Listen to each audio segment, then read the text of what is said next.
Okay, anyone else? All right, let's go to page number 2 of the matrix up on top. Possible changes, 6th Staff Act, protecting, enhancing, and restoring the Delta ecosystem. Joe. Again, this is a definitional item, and what we tried to do was to pull from the legislation itself specific language and kind of modify it so that we could clarify what it was we think that protecting, enhancing, and restoring the Delta ecosystem means. So most of this language comes in one place or another from the legislation, and I'll tell you where it doesn't. So achieving the co-equal goal of ecosystem protection, restoration, and enhancement means successfully establishing a resilient, functioning estuary and surrounding terrestrial landscape. So it's not just water, it's also the land, capable of supporting viable populations of native, resident, and migratory species, with functional corridors for migratory species and diverse and biologically appropriate habitats and ecosystem processes. So those words, almost all, are in the statute, and it specifically doesn't say we're going to preserve and protect every single species, but it does talk about the biological processes and protecting the habitat. And we think that's a really good, I think it's a really good definition. Joe,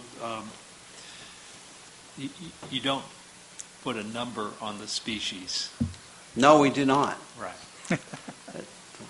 With good reason, I think. Yeah. What is that reason? Well, what does that mean? No. I just want you to articulate why you wrote it that way. I think I understand. We wrote it that way because it's unpopular to say, but I'll say it again. Science has told us. That's why I want you to say it, Joe. Thank you. Science has told us that it's unlikely by 2100 that we will have preserved every species in the Delta. It is really important for some of the species that water temperatures be kept cool. Given the changing temperatures that we see now and the projections for the future, that may mean that the ecosystem will change in ways that will make protecting some of the native species not possible. We don't know that. And in fact, maybe there are places where we can provide preserves that will in fact protect those species, but it seems unlikely that everything will remain stable. However, it is clear that we can preserve many species, that we can preserve this kind of functioning ecosystem that allows fish and birds and land animals to survive and function and move around. So migratory birds, that's an important function that the Delta has. It's a key part of the Pacific Flyway. We have mammals that we need to protect.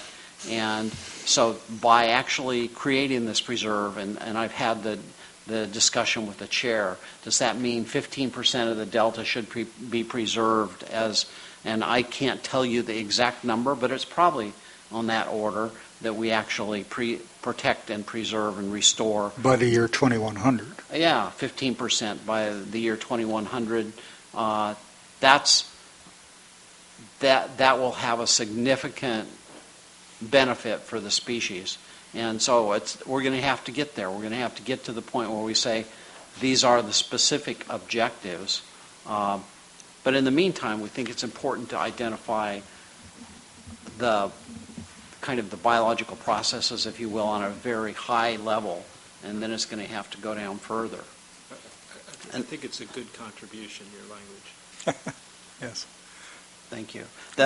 I want to point out definitions that are these are important for us as we look in the Delta Plan. Are we actually implementing these? Because the co-equal goals should lead us to actually do things. So the statute actually defines the term restore. It says the application of ecological principles to restore a degraded or fragmented ecosystem and return it to a condition in which its biological and structural components achieve a close approximation of its natural potential taking into consideration the physical changes that have occurred in the past and the future impacts of climate and sea level rise.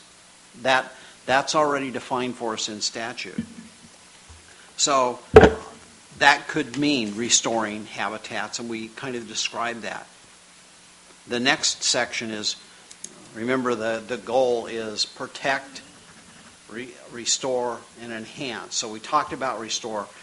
Protection means the prevention of ecosystem harm from various threats and stresses, which could include actions to prevent the conversion of existing habitat, prevent irretrievable conversion of land suitable for restoration, or prevent the establishment and spread of invasive non-native species. So this has a very direct bearing on what we put into the Delta Plan, and it's really useful to actually have a definition and then say, okay, are we doing what the co-equal goals imply? And then you can tie our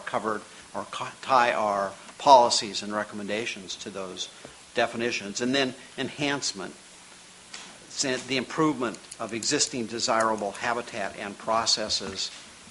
And then we describe that it could include the enhancement of the yellow bypass, or enhancement of fish and wildlife management practices. There are a number of ways that we can enhance things, so we try and put some terminology there and give examples of what that might be. Again, all of that should be supported in the Delta Plan, so we can actually say, okay, the law says the co-equal goals, improved water supply reliability, and protect, restore, and enhance the ecosystem. What does that mean? And then we actually have some terminology here that we can tie it to, and hopefully that's beneficial for the future. The National Academy report, I was flipping through some of it at lunch, has an interesting discussion I haven't completed on the Delta ecosystem. They point out, just as with water reliability, if the Delta ecosystem today is different from what it was 150 years ago, it doesn't mean it isn't an ecosystem. It may be a functioning ecosystem, but it may not meet the social goals that have been established by law as desirable. And of course, this is the scientist notion, work out the legalities of what you promise first and then ask our opinion. They also point out, they say, several fundamental issues have yet to be addressed in current state and federal planning efforts for the Delta. Reconciling individual endangered species requirements with other priorities, understanding the effects of levee failure on habitat conservation and water supplies, which we've heard before, and assessing the effectiveness of adaptive management when the reliability of water diversions is a goal. Parentheses, if reliability of diversion is a goal, the flexibility to manage adaptively may not be present. That gets back to this whole notion of give me guarantees. And I mean, the report may say some things you want to look at on that. I haven't completed it, but it's pretty close to the approach you're outlining. I haven't completed it either, but I agree. It actually says some really good things. Okay. All right. Okay. Okay, any other questions on this by council members? Okay, anyone in the audience like to talk to this first cut at a definition? Seeing no one to talk. The third category at the bottom of page 2 of the matrix is Delta as evolving place. Mr. Grindstaff. Again, we tried to take what was in the statute and explain it in clearer terms. And so the Delta is as an evolving place, protecting the Delta values. The definition we have here means accepting that change will not stop, but that the fundamental characteristics and values that contribute to the Delta special qualities and that distinguish it from other places can be preserved and enhanced while accommodating those changes. We specifically wanted to say it does not mean the Delta should be a fortress, a preserve, or a museum. And various people have thought, well, maybe it means this or maybe it means that. Staff at least believes that it does not mean that. It does not mean it's a fortress, and it doesn't mean that it's a museum that can't change. In fact, we think it should change. Rather, it begins with land uses and development that are resilient. Again, a key principle that so whatever happens, we want to make sure that we build resilience into land use, lessen risk, and adjust to changing conditions and recover readily from distress. Done. Well, that Joe finished. Joe still got. And the last one Oh, is that excuse me, I'm sorry. the Delta's future depends partly on sustaining its economic vitality with the resources that respond to change, so that the Delta remains an attractive place to live, do business, and visit, and it acknowledges Delta residents' role in shaping the region's future and their active and effective participation in Delta planning and management. So we're kind of trying to, and this one's harder in some ways. This one's harder. There's not as much definition in the statute, and frankly, the changes that are going on in the Delta and are likely to occur in the future make it more difficult. But we think the concepts in the legislation were somewhat clear, and it's clear from the people that you talk to, nobody really wants the Delta to be a museum. No. And nobody really wants it to be a fortress, because that decreases its ability to do the other functions, to do the ecosystem restoration function, do all of those things. So it's a challenge, but this is our attempt. Don. Yeah. For one, I just want to thank Joe and those who contributed to this for taking I think a good shot at this. In particular, the last sentence that begins on page 2, there where you started the Delta's future, and it depends partly, and partly obviously is a word that we can pick other words apart too. But I think, at least in my view, in good part, or I don't know, might even go as far as saying depends in large part on sustaining its economic vitality. I mean, that's the human activity there, and certainly the sensitivity to the economic sustainability plan. And again, I don't know that the word choice was anything to try to diminish that, but I think it's important, because without that economic vitality, certainly day-to-day life, is going to have a real struggle over the long term. And I think, again, with the resources to respond to change, I think that's an important qualifier too. So I just that was the one word that kind of caught my attention out of the entirety of it. But I do think, again, and you try to pull this together. My question also is that in the other two previous ones, you took it from the statute and you put it in bold type. Here, this is interpretation that kind of falls down like the other, what this means, and you've done that on other two previous iterations here. So is there some intent that this would get? No, I think we probably would. I'm not adverse to putting in bold here in this spreadsheet. Yeah. So the first sentence, probably. Okay, okay. I see what you're saying.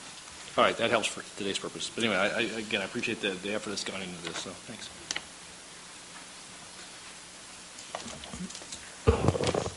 Joe, does attractive mean safer?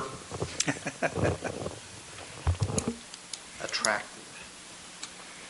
Well, we talk about lessening risk. That means safer. The next to the last sentence talks about making the Delta a more attractive place. Yeah. Does that mean safer? I think it should. I wasn't thinking of it that way, but I think certainly there are places, when you think about the Delta, and the Delta that we have oversight of includes urban areas, and so that certainly would be safer in those areas. There may be parts of the Delta that will be safer near term, but long term won't be safer. I guess I don't want to be pinned down to say every place in the Delta will always be safer moving forward. Can I want to make two suggestions Yes. for you? When you look at the statute that says the co-equal goals should be achieved in a manner that protects and enhances the unique cultural, recreational, natural resource, agriculture values of the Delta as an evolving place. It's significantly different than other things, and you somehow miss the word unique. That is tied to the natural heritage area designation you're mentioning in the plan, the unique agriculture, the rural character of a very large part of the Delta. I just think you might want to consider, you don't have to, but it's protect and enhance the unique cultural through the end of that sentence. That, to me, is closer to giving you a more comprehensive definition. And it's the statutory definition, again, which I think might be, I don't know, Don, you... Okay. No, I think that's a good point, very good point. And can I ask one second question? On page 2, down toward the development that are resilient, land uses and development that are resilient. Well, I mean, I think I know what you mean, but it doesn't define itself. I understand resilience is usually a concept that there is ease of returning to some other condition. So a flood happens, if you don't have 5,000 houses sitting there, the property is more able to be patched together when levee repairs are made. I wonder whether you don't want to think about some clarity on that. Okay. I'm not sure, but that it just is caught what my we were attention. thinking, so that it's... Okay. Anything else? Okay. Anyone in the audience like to talk to us on this? On this. Okay. All right. Members, if you'd go to page 3, please, of the matrix, page 3. And this is the covered actions definition and applicability section, and there are a couple of suggestions here and a lot of comments. And Joe, why don't you kick this one off? And Oh boy. Okay. Covered actions has been a really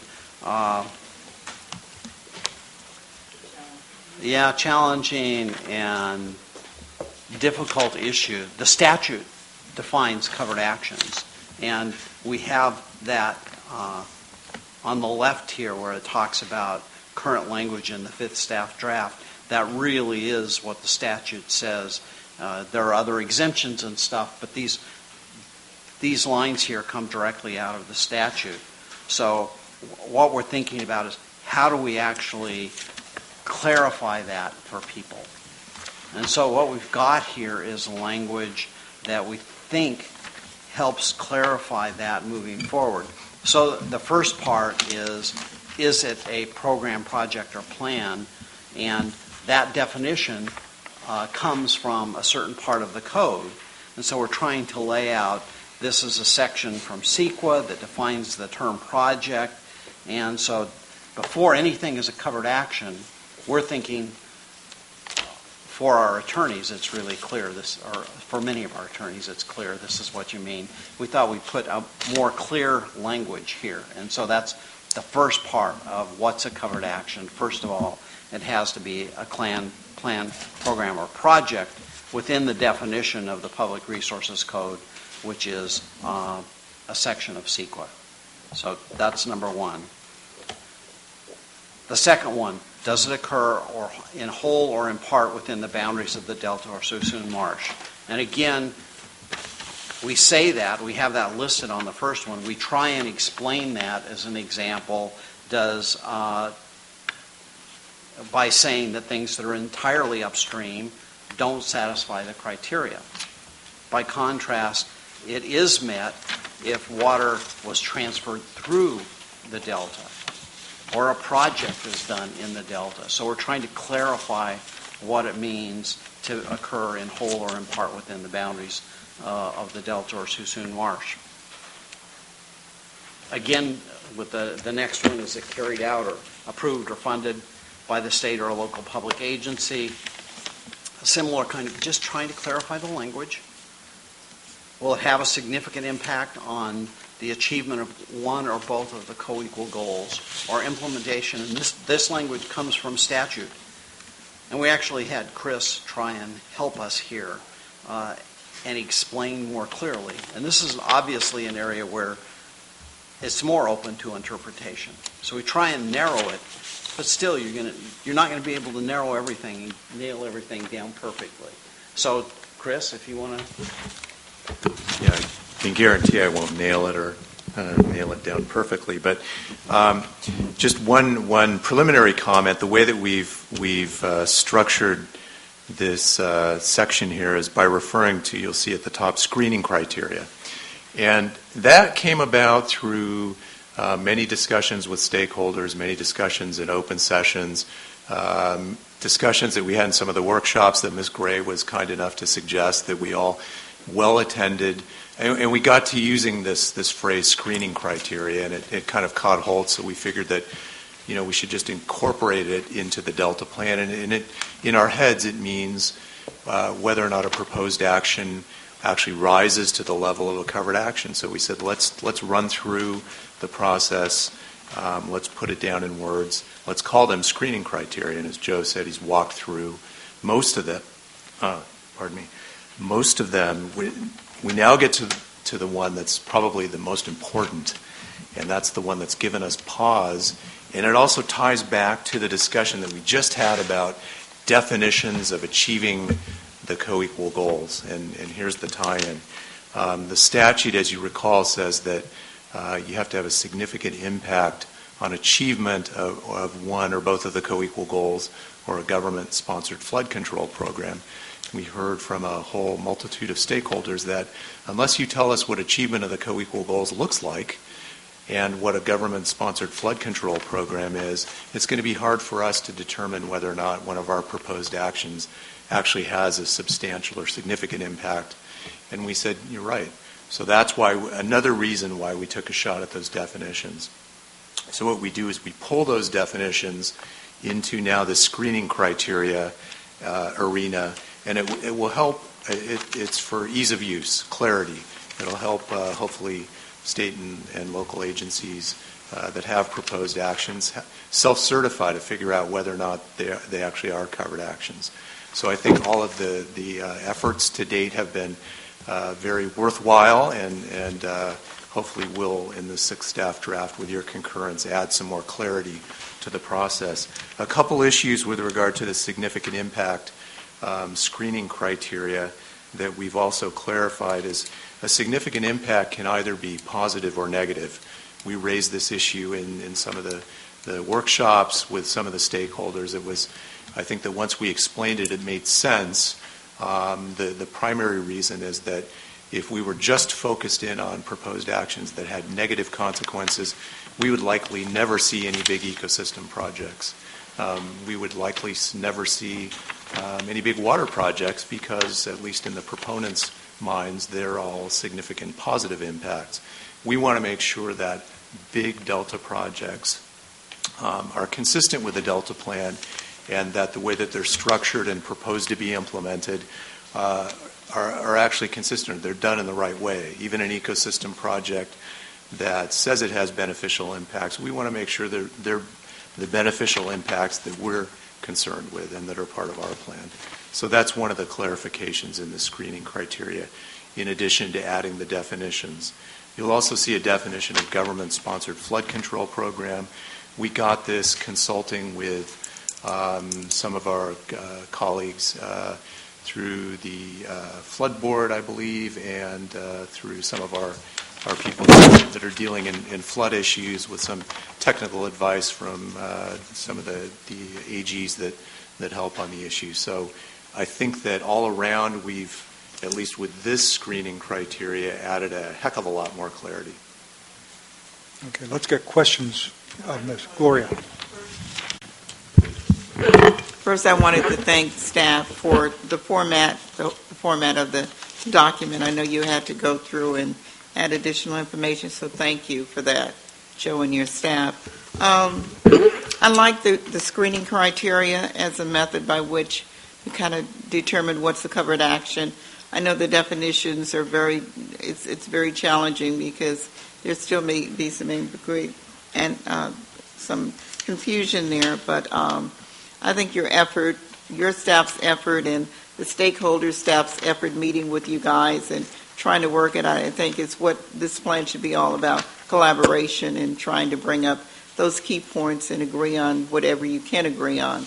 But clarity, I applaud you for trying to clarify some of the issues, and hopefully some of those things have been worked out. So I just want to make that comment and thank the stakeholders and your staff with getting together on this issue, because I know it's very challenging. This particular issue is kind of a hot spot for folks out there, so thank you. Mr. Don. Yeah, maybe a question for Joe or Chris. You suggested the screening criteria, and it's certainly as a result of many conversations, some of them as you described in a group setting, others with interested parties. Have you, as a part of this, obviously you put this out as some suggestion, as an option, did you have a chance to vet that with any of those folks relative to not just what you heard, I mean, as a response to that, but I mean, again, people are going to weigh in on this, but as we get closer to the sixth draft, I guess I'm curious about, because it was a two-way communication. I mean, you benefited, obviously, and have said so, by what you've heard. You've tried to respond, but certainly keep it within the confines of the statute and so forth. So I guess I'm curious, Chris, has there been some additional back and forth? Not that people were necessarily always going to agree on the points, but I'm trying to get some sense about that as I read the language. I mean, I have a view of that, but I'm trying to get some sense about, with the various, because you gave us good summation, and I appreciate the comments, at least some description of what people said and or entities or agencies said. So what's your sense about that? You may give clarity, but did it go to the essential point was, is there going to be a covered action or not? And if so, is it going to foul up what, what I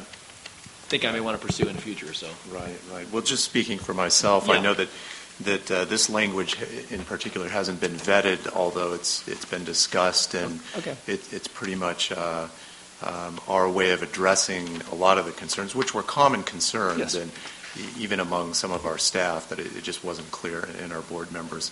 So I think the attempt here is to get final direction that this is what you want to see in the sixth staff draft, but this language, at least from my perspective, hasn't been vetted. I can guarantee, though, with almost 100% certainty that it won't satisfy everyone. Okay. And as the chair and the executive officer always point out, that it's really driven by the statute, and the statute is, we're blessed in that it's got some level of detail and yet cursed in the level of ambiguity. So we're trying to make heads or tails out of what we have to work with. So I think the answer to your question is it needs to be vetted, Okay. and we're willing to work with people to make sure it's better. I want to also respond to that. I have probably talked to at least 10 different parties about this issue, and many of them would like us just to write a letter that says your projects are exempt, or more details they would all like that kind of a letter that says you're right, your projects are clearly exempt from the act, so they can then use that later on. And even if I think their projects are exempt, and most times I do, I'm reluctant to send them a letter with my signature saying that kind of thing. And so our attempt here has been to clarify our thought process and what we think the law says, because in the end we have to comply with the law and let things fall where they may. I think actually the next issue that we have is another one that addresses the same point, the exemptions issue, Right. which really concerned a lot of people. Mm-hmm. And I think most of the people that I've talked about on this one have great comfort that we've actually come a long ways and clarified the issue for them, and so they're saying, oh, okay. So most of the feedback I get is generally supportive, but wanting that more specific letter in the mail saying, you don't have to worry, you're perfect, going ahead. Randy. Joe, I like the approach, language I don't have any qualms with. One suggestion, it may be advisable in the text to include, one, is it a project, what definition, two, the four other conditions, and then number three, triggers. Just so it's real clear to the reader that this is kind of a step-through process that they're going through. Comes through, but I like numbers. Yeah. No, I think That's a good idea. great And idea. one of the things I've thought about is that we need to clarify for people, in my mind, the right time for most people to file consistency determination is the same time as they file their environmental documents where they do a notice of determination. So I think that may be something we want to do, is say, when do you actually do this, so that everybody says, okay, I know, when I'm doing my environmental compliance, whatever that is, I need to look at these issues. And Yeah, and I think that, Randy mentioned the word trigger, and that was a word another phrase that came up in the workshops and discussions with stakeholders, and it kind of caught hold.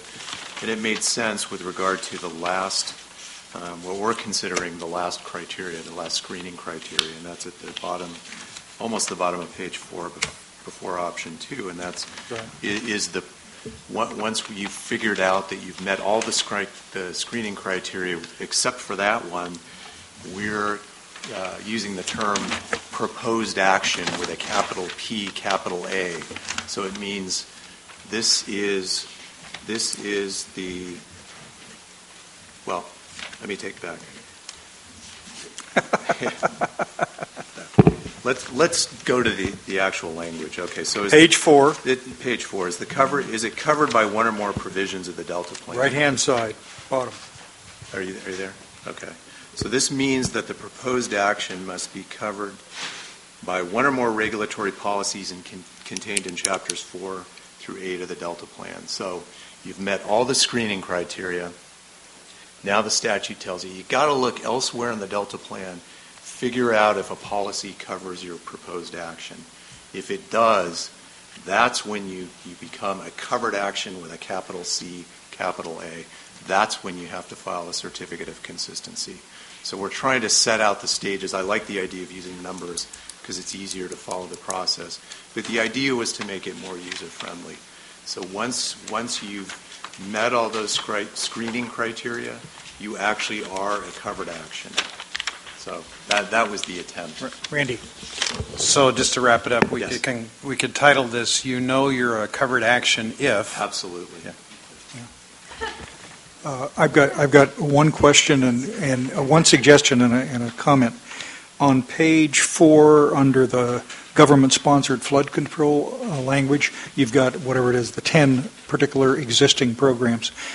Unless you add the phrase, "but not limited to" behind it, you leave the impression that only these programs will be defined as governmental, and as a result of that, any new program will have to lead to an amendment of the Delta Plan. Any change of name will have to lead to an amendment of the Delta Plan.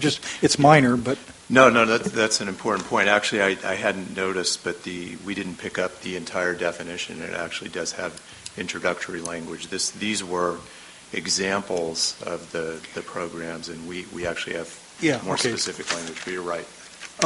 Randy raised a really important point of kind of understandability, but I thought where you were going to go on the suggestion is when the plan comes out and you have the definition of a covered action, in a regulatory, as a policy in the plan, I just instantly said, God, well, sitting right next to it in a box, screening criteria, is an awfully good way to match them up.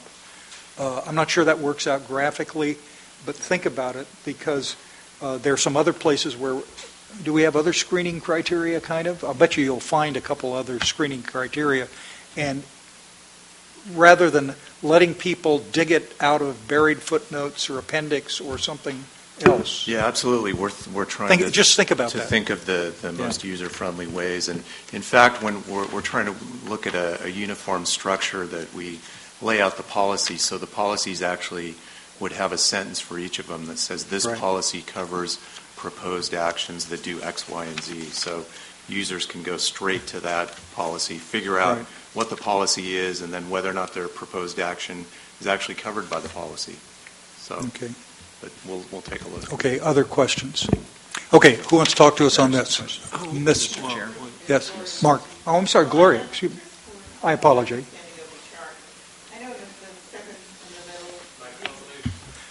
These are comments from the different stakeholders right in the middle. And so the third one is your language. Is there any way to kind of summarize what you kind of pick from the different issues that reflects your language? We can read what the stakeholders are saying, and then of course we read your comments, but without really kind of looking at everything, is there any way that you can kind of tell us that you've handled the key issues with this language now? Well, I can take sure, absolutely. No, I can take. If you disagree, Yeah, I can take a step. Outstanding Sure. issue. Sure. Well, I think that Joe talked about the number one issue with, well, there are two big issues with regard to covered actions. It's not clear how you've laid out what is and is not a covered action, and perhaps even more importantly, you don't have enough exemptions, or it should be clear that my proposed type of actions that will come up in the future should be exempt. So it was clarity and exemptions. What we've tried to do here is address the clarity, at least with this proposal, and lay out a process and talk about screening criteria, define what we think a proposed action is, tell stakeholders then that they're supposed to look into the plan to see if a proposed policy covers their action, help them figure out if they have a covered action. So that's the clarity issue. The next issue, I think, is... Before you leave the question, Yes. Yeah. was there some concern about examples? There were examples that hypotheticals with regard to some of the screening criteria. For instance, one says that you have to be in whole or in part in the delta, so the geographical nexus screening criteria. And you're aware that we had hypotheticals from people in the export areas. We had upper watershed hypotheticals. And what we tried to do is if we knew the answer, if we were clear, we would actually include them in our narrative here. So we would give examples. If it's a diversion in use completely outside of the delta, we don't consider it to be in whole or in part in the delta. And I think that the stakeholders that raised those concerns were happy with that change and thought we were being receptive. So where we could add some examples, what we've tried to do is add those examples here in the narrative, which again sets out the process. So it's to help people self-certify to figure out if they have a covered action. Any other, Patrick? In your box, will you put the statutory exemptions? In the box, I don't know what the or plan in another box? Because the screening criteria is very helpful, but you reference some exemptions that exist as well. Current exemptions. I don't mean the request for specific ad hoc exemptions. Yeah, absolutely. In the process, I think that we've laid out, not as well as we should have in the fifth staff draft, but what we will do in the sixth staff draft is walk people through the screening criteria to figure out if they have a covered action. But then if they have presumably a covered action, we point them to the statutory exemptions. And I'm not sure how it reads if we're listing them all in the box. But I mean, if there's a statutory exemption based on a governmental action that was taken prior to the effective date of the law, right? Right. So it seems like there are many questions by local governments and others that can be dealt with by reference to the fact that the governmental action in question, occurred at a point in time that means that preceded the it's not a covered action. You don't even get to the screening criteria. Right. Am I right? You're absolutely. So, Don, my concern is that when people look at this, particularly from local government, that they can say, oh, I'm concerned about something. It either falls before or after the effective date of the law. And then if it's after, they have to go to the screening criteria. But if it's before, they know that Gotcha. That's the end of it. Yep. So what you're saying is where we have steps, one of the first steps should be, am I exempt because my project was approved before this or because of some other provision in law? Correct. And we'll talk about exemptions. Well, you've got the chart. You've got the governance chart, which takes the steps. That touches. I understand. The exemption. You just want to make sure we include that when we describe it in the plan. Yeah, just otherwise you'd have to look at the statute and then look at the plan. Yeah, Right. I agree. Right. Don. Yeah, well, kind of to that point, and it was kind of running through my head that you have existing ordinances in both county jurisdictions and in cities, but probably more in the unincorporated areas where they cover your. And I mean, there's oftentimes a presumption that The potable water is always drawn from the waterways, when in large part it's from municipal and/or private wells. And those are covered by ordinances where people just go get a well permit. If they're a municipal one, they obviously have other requirements, but administered through your environmental management departments, get a permit, put a well in, and then whatever construction techniques are used and so forth. Likewise for septic systems, and for a lot of larger parcels that are but we even have communities. The community of Hood, for example, which I'm familiar with, they have a municipal water system for the most part, administered by the County of Sacramento, but they're all on septic systems. So those ordinances are pre-existing. They comport with existing law, and I trust in other counties as well, particularly in the more rural settings. But those would be exempt, either an administrative exemption or they would have a date, because I could see where you could go, again, kind of getting into the bureaucracy aspect of it, though, but you come in to get you're in the primary zone of Delta or secondary zone, and you come in to get a permit for one of those things. And say, well, wait a minute, we got to screen that for covered action. It's ministerial in most respects. If it's ministerial, it's exempt. Okay, so it would be exempt. Right. We've included that as an administrative exemption in the last draft. But the actual ordinance, you're asking, we're not going to go back and force people to change existing ordinances that are okay, on the books. and it's going fast forward, kind of to past question though. But if we came in for those ordinances are updated from time to time. In fact, we just redid our more recently to have a little more grasp on, particularly what relates to septic tanks and lot size and so forth in Sacramento County. So that ordinance, because it would affect primary zone and secondary zone areas, that would then It could be screened for. Okay, It could could be. Okay, Could that's be.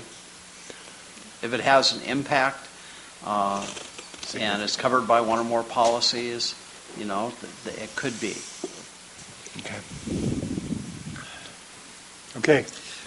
So you certainly wouldn't want the perverse incentive to not modernize an ordinance. No. no. Well, you wouldn't want that either. No, you're right. For lots of reasons. You're suggesting they're going to retroactively change the date of effectiveness? No. Okay. Anything else? All right. On this issue.